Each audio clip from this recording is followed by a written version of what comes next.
Let's jump into this conversation. I was very interested to get the response from folks, whether it be on social media and now today in the chat as well. Now that it's been 2 weeks since Luka Doncic and Anthony Davis were traded from one another, what has stunned you most about this trade, having read Mark Stein's report, having read other reporting throughout the course of the last couple of weeks when it comes to this trade and the reaction around the league and for us here at DLLS Mavs? What has stunned you most? We're going to get to some of the responses that I got from X on last night, but I want to start with you guys. What now, after the last 2 weeks, has stunned you most about this trade and now that it's and how it went down specifically? That it happened? That, which is one of the very first response I got listed right now, is that it happened. I still don't believe it. I went all the way to Los Angeles to watch number 77 wear a gold jersey, the gold that goes with purple and gold. I watched it with my own eyes. I still don't believe it. I've been writing and talking about nothing else for 2 weeks, more than 2 weeks, 16 days, 17 days, 18 days, whatever day this is. And I still cannot believe it. Do not want to believe it.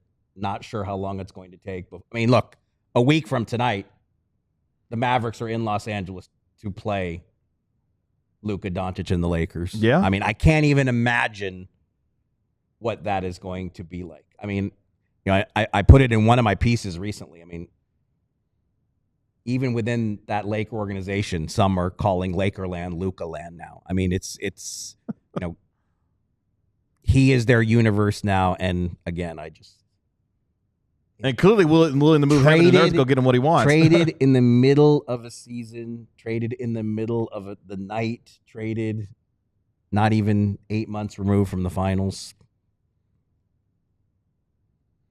A trade so big, Bobby, that even Adam Silver had to address an All-Star First weekend. question. First question of the Shout out to Tim Reynolds from the AP. Excellent question. I mean, look, the answer upset a lot of people, and I'm sure a lot of our friends in chat and our community and, you know, Mavs fans found, you know, I'm sure that answer, you know, upset them all over again. But props to Tim Reynolds from the AP. You know, I wasn't at All-Star Weekend. I'm sure there were some Dallas representatives in the room. Hopefully, I mean, the morning news was there. I think Mike Curtis was at All-Star Weekend, so he was going to get asked one way or the other by someone in the room. But, you know, Tim Reynolds from the AP, right to it. What do you say to a fan base that feels very, very jilted right now? I thought that was really good wording on that question. I think that's the thing that surprises me most, is that the Mavs organization just, like, I guess didn't consider that or think about it. Not to say that if you're going to do something that's going to upset your fans that you shouldn't do it, but you should at least be prepared to talk about it, you know, and you should be prepared to, like we've said so many times, like, meet the fans where they're at, right? It really felt like once they made the trade, they came out and Nico said the stuff he did and Dumont said the stuff he did, and then they were kicking out fans, and then they were, you know, kind of everything just felt really like tone deaf.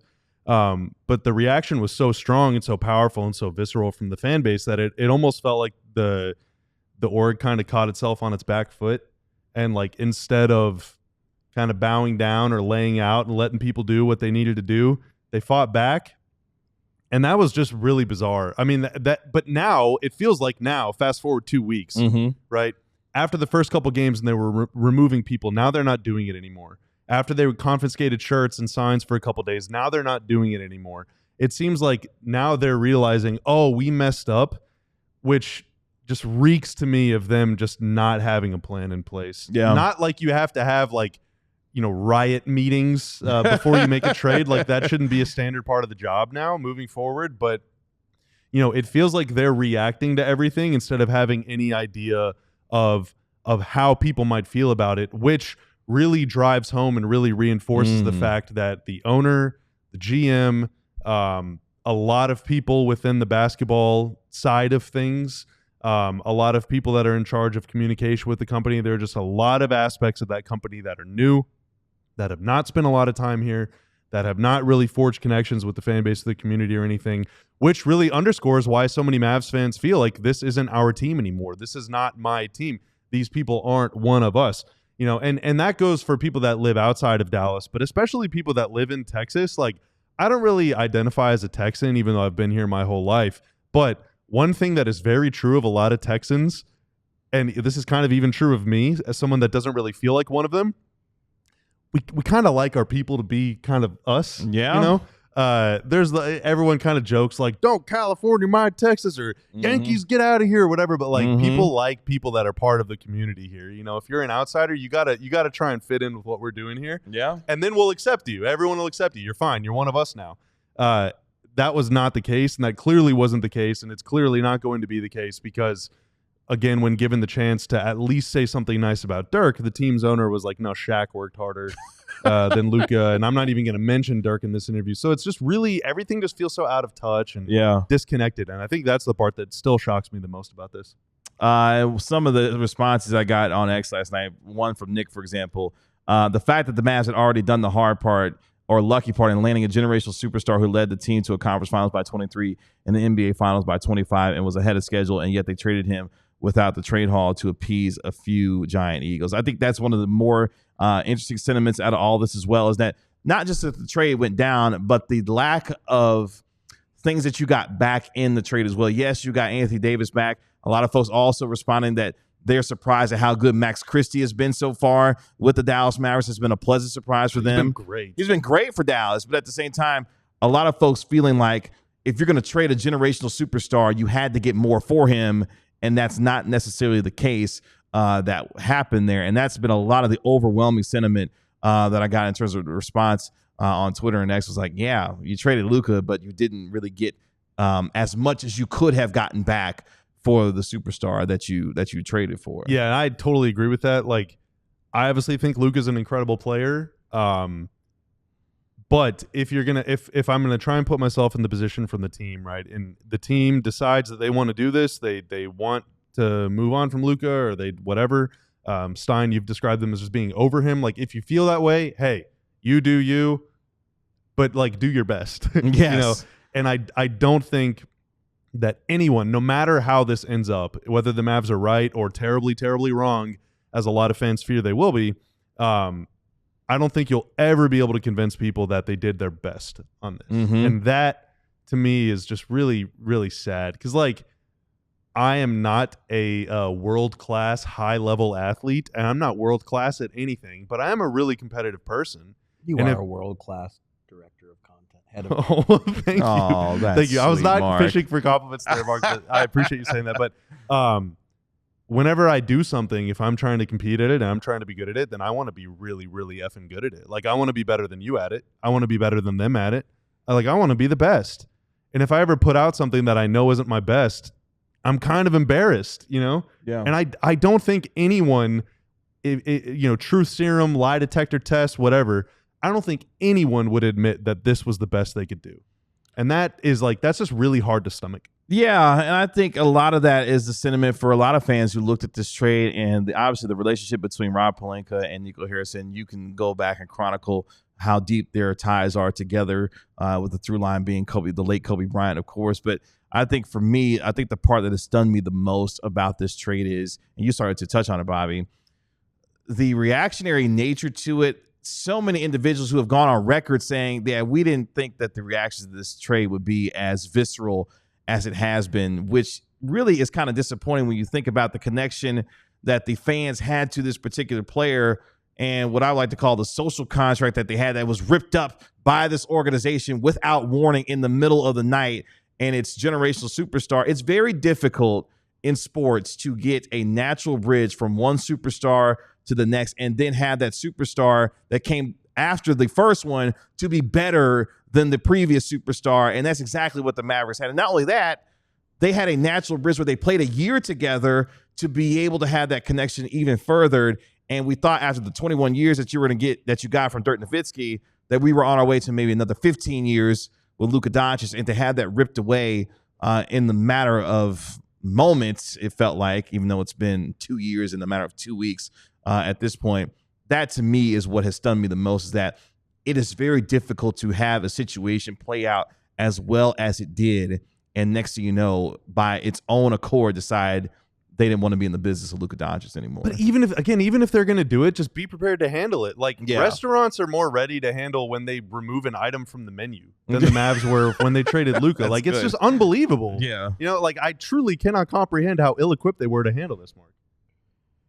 I mean, yeah. I mean, that's a whole nother subject that is just incomprehensible. That, you know, they've really given off the impression that this reaction was more than they were expecting. And it's like, you know, it's not just that Luka is a generational talent, which is the hardest thing to acquire in the NBA.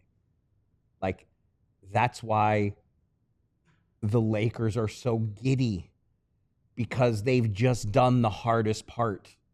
Like, the Lakers have a 10-year runway they did not have 3 weeks ago, because that's how the Lakers have been wondering, how are we going to move on from LeBron and AD? And now they have Luka to build around for the next X amount of years. Unless he goes to Denver. Wow, head of content now, head of breaking news. I'm just saying, Orlando, get ready. Wow. Where was I going with all that? Sorry, I just cut you off to make a joke. Well, it's still my fault that I can't even remember where. I mean, but you mentioned the 10-year runway that the Lakers now have with Luka Doncic. I know where now I remember. Like, it's not just how great Luka was. And again, 5 straight All-NBA first teams at his age. You never see that. But it was also, there was Dirk and Luka are very tightly connected. Mm-hmm. And that is something that I do not think factored into the Mavericks thinking here. That Dirk Nowitzki played here. The Mavericks brand in the 21st century was, this is the team where Dirk Nowitzki is the only team he ever played for. He played 21 years. It's an NBA record. He won a championship. They put a statue outside the building that says, "Loyalty never fades away." And then in 2018, months before Dirk's last season, they found a way on draft night to acquire the rights to Luka Doncic, who had the glittering European resume that Dirk did not show up with. Dirk didn't play at the highest levels of European basketball when the Mavs got him. Luka achieved everything you could achieve before you came to the NBA. He won a Eurobasket with Slovenia. Slovenia is a tiny country. To co-lead Slovenia with Goran Dragic to that championship was an immense achievement as a teenager. A EuroLeague MVP as a teenager. The Mavericks find a way to get the Atlanta Hawks to do this trade with you and give you the rights to Doncic. And then Luka and Dirk play a season together. There is a literal passing of the torch. And now it's Luka's team. So, like, they traded all of that away, too. They broke a lineage that you just never thought was going to be broken unless Luka asked for it to be broken. And he did not. He did not ask to be traded. He was in the process of buying a new house here. You guys read what he said in his farewell letter to Dallas. He said he thought that he was going to be here buzzer to buzzer of his NBA career. So when you factor in all those things, that's why it is so emotional. The Luka Doncic, Anthony Davis trade still reverberating around the NBA was a big topic of conversation throughout the All-Star weekend as well, and will continue to be a topic of conversation for not only the rest of the year, but for years to come.